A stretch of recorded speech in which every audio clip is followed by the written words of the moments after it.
ফের বোমা উদ্ধারকে ঘিরে চাঞ্চল্য ছড়ালো মুর্শিদাবাদের রেজিনগরে। ঘটনাটি ঘটে রেজিনগর থানার অন্তর্গত জয়নগর উত্তরপাড়া ওয়ার মাঠে। চাষিরা জমিতে কাজ করতে আসলে বোমাগুলো দেখতে পায় এবং পুলিশকে খবর দেওয়া হলে পুলিশ এসে সকাল থেকে পাহারায় রয়েছে এবং বোম স্কোয়াডকে খবর দেওয়া হয়েছে। বোম স্কোয়াড এলে বোমাগুলিকে নিষ্ক্রিয় করা হবে।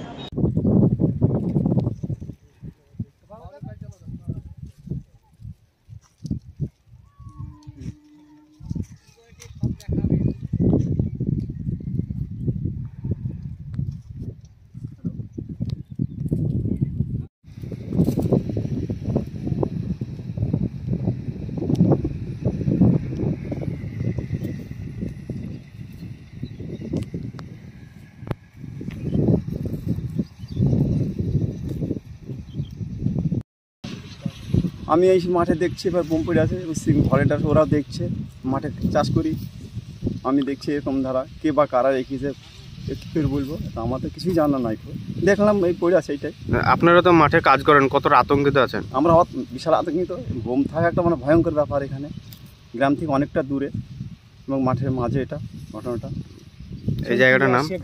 জায়গাটার জয়নগর গ্রাম, ওয়ার মাঠ। হ্যাঁ, এটা আন্দোলন টু দেখুন আজীবন অঞ্চল। কে বা কারা রেখে গেছে? আমরা সব বলতে পারবো না কে বা কারা। আমরা চাষি দেখছি এরকম মাঠের আই কার্ড থেকে এসে এসব বোম পড়ে আছে, ভয়ঙ্কর ব্যাপার একটা এটাই।